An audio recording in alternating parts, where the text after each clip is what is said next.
Just read the Japanese crime mystery novel written 1958. Originally, uh, it's called 10%, which is point and lie.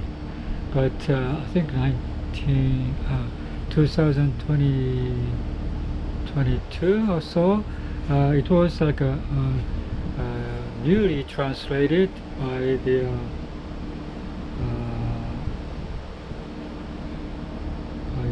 this particular translator,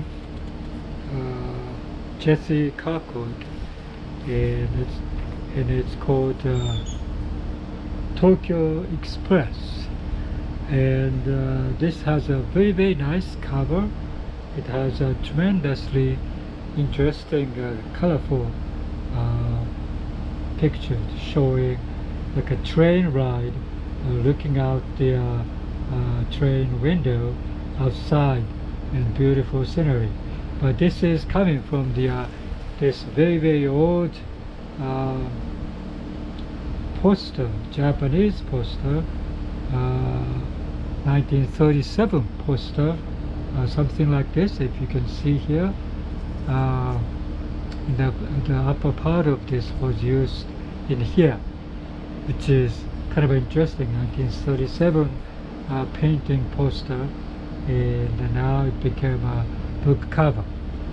So I know this particular book. I knew this particular book when I was growing up, because about 1960s, I think Matsumoto Seicho Matsumoto was the very popular writer, I think. So this particular point and lines fiction was very, very popular. But of course, I was like a junior high school student or something, and I didn't read that. And for the first time, I read just now after so many years. But it was, I think it's a beautifully written, and also this mystery structure is kind of a very intellectual, and very kind of using your mind all the time to make an alibi, or to make detective story more thrilling. And so I read that in a couple of days here, at only 150 pages of fiction here. So it's about this couple was found double suicide in like a beach, desert beach in Kyushu, and so wow, it looks like a love suicide. And so the particular book was very, very popular when I was growing up in the 1960s. And of course, I wasn't a reader or anything, although I knew I should read that book because it's so popular, and many kids also reading it, because this is a crime mystery fiction, which is very popular among young people. So, but I never read that. I didn't know the stories or anything. So, first time I read this, and it was exciting. I think, of course, as a mystery novel, you kind of drawn into it, and very much taken by this particular storytelling. And also, I have to tell you this: the particular book is kind of also kind of a beautiful and intellectual type of reading there.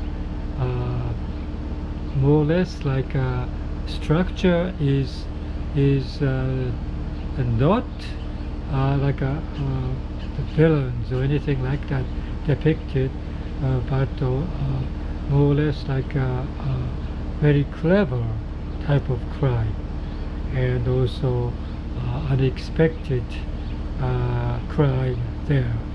And so, yeah, I couldn't tell you more than that. Other than that, maybe it uses like around that time, probably the bullet train wasn't that made yet around that time, and so that people travel around the country of Japan using the express trains and so forth. That's where this Tokyo Express name came about. And so it's about this particular, almost become like a passionate hobby for many people, that you carry around this particular schedule of trains, a book of schedule, and you find lots of names of the Japanese stations, train stations, and it's very common and popular to travel around. Even today, I think it's very popular to travel around by train. But at that time, more or less, yeah, that's the probably only way. And so you knew that was very popular due to this passionate train loving peoples, and also a mystery fan at that time. It was very popular. And so it's about the double suicide, but it turns out double suicide may have some questions, and so indeed there's it wasn't the double suicide. And so early on, that one police detective got to question that, although officially this was treated as a double suicide, and the case is closed. But he kind of endured to find more about that, and also along that time, also this particular double suicide took place in Kyushu, which is the southernmost island, northern part of the Kyushu, and but Tokyo also has something to do with it. And so one of the young police detective from Tokyo came to join this investigation as well, in a different motivation as well, and they meet each other, and they kind of help each other to solve the mysteries. And so yeah, but I think the way this Seicho Matsumoto writes about this is about this particular solving skill of this particular mysteries, where this particular train goes in, the other train comes in, and there's a gap between those many trains. You can see all along the train platform, and you can see it far away on like a 4 minutes space of time. The train doesn't come on, and so that you can see something beyond. And those things are very exciting, very beautifully written. I really love that. And also I think the motivation, or the some murders occurred, but those things is not like the very evil type of thing there.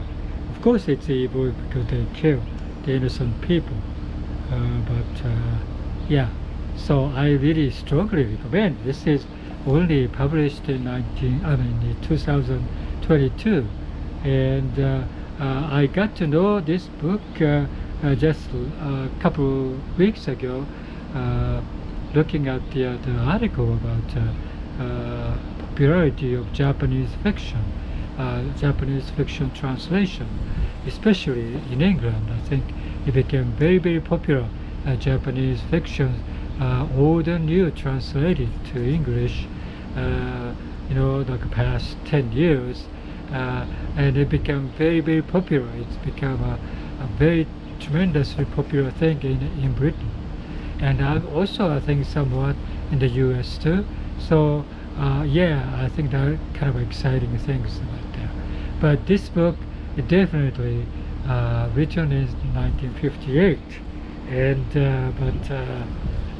it's worthwhile to read. Especially the summer reading is ideal because this is suspense crime story, and so it's fun to read. Yeah. So yeah. Okay. Bye.